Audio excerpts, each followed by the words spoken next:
𝐓𝐢𝐦𝐞𝐬𝐭𝚚. Firstly, let me say happy birthday, Jesus Christ, and Merry Christmas. About somewhere between 4 and 6 BC, in a town called Jerusalem, which is now part of the modern day Israel, Jesus Christ was born. And what a special occasion it is today.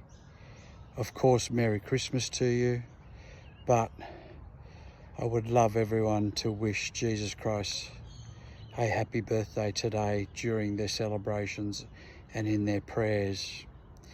And what an interesting story around the birthplace of Jesus Christ in Bethlehem, which is part of modern day Israel now.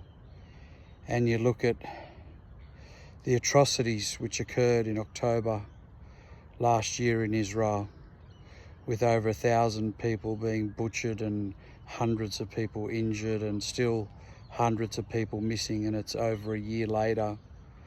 That's the worst genocide to the Jewish people since the Holocaust in the Second World War.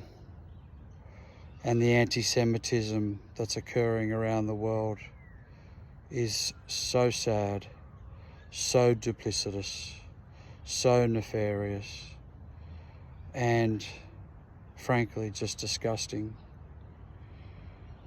And we look at the state of affairs around the world. The last 4 years has been an absolute geopolitical disaster. They've just admitted that President Biden will go down in history as the worst president in the United States. Now, why do I care about the United States? Well, we all need to. Why? We're a tiny island, and if World War III broke out, the First World War, the Great War, between 1914 and 1918 went for 4 years.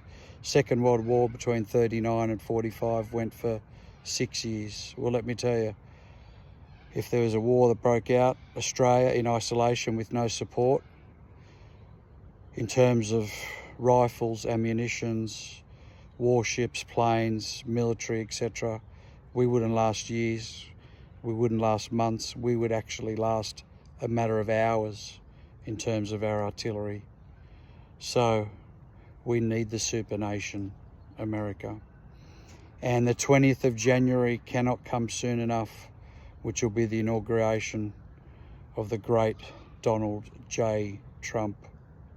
Already, just by being president-elect, due to his posturing alone, you've seen things settle down in the Middle East. You've seen things settle down in Russia versus Ukraine.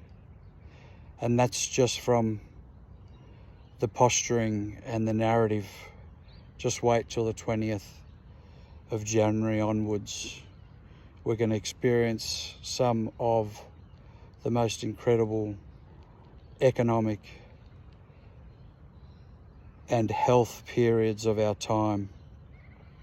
You got to look at two most important things: the health of our economy and the health of our people. Currently, as it stands, over 70% of fighting-aged males in the US would not pass a physical due to obesity and other illnesses. We're not far behind them.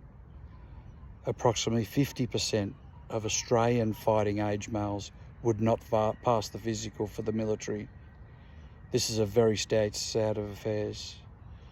You've got the US, which is $36 trillion in debt. The interest payments alone are 20 billion, that's with a B, per week. Australia is over $1 trillion in debt. The interest payments alone are $500 million a week. So economically and health-wise, we need to improve. In the US, obviously, we've got the Doge group with Vivek and Elon, which will help fix the economy, and you've got the wonderful RFK, who will obviously help with the health of the US population. We need the same. Australia needs someone who's not just a politician, but knows how to run a business, because a country is a business. And if you look at those numbers, and if the countries were a business, they're beyond insolvent. They're bankrupt. So who's going to step up in Australia? The last few years, ever since COVID,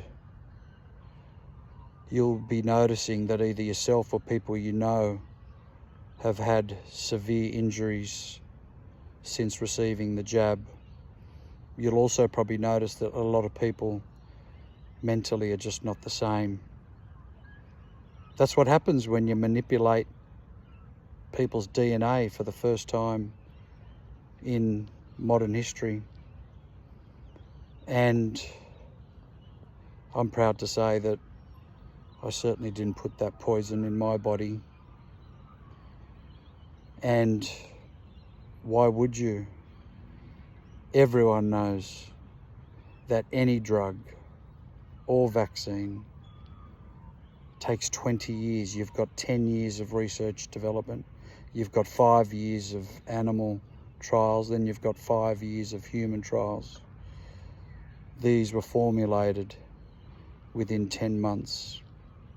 And normally a vaccine in isolation is a preventative to not gain that disease, like polio. Polio is a legitimate vaccination. And normally vaccines get pulled off the market if there's 1 in 100,000 cases of injuries. We've had 1 in 8,000 injuries. So that will go down as one of the worst medical incidents in the history books. I've got hope being a Catholic, and I've got hope being a practicing Stoic. And I received a very surprising message today, which I did post, and there's my cross, which I rub every day when I pray. And the message was a generic test message for something that I'm a part of, which I won't name because I respect this institution. And it attempted to wish everyone all the best for this time of year, but it said, happy holidays and have a great festive season. What a missed opportunity. It didn't even say Merry Christmas. Are we too woke now in Australia to even say Merry Christmas? Not to mention, it's actually Happy Hanukkah as well. This is the 4th time in over 100 years where Christmas and Hanukkah have collided. So all Christians around the world and all Jewish people around the world get to celebrate this beautiful feast in the name of God together. What a missed opportunity. So, as a proud freedom fighter and a proud extreme right-wing patriot who only wants the best for my country and the best for the world, I wish you a very Merry Christmas and a Happy Hanukkah, and God bless you all, and live with virtue.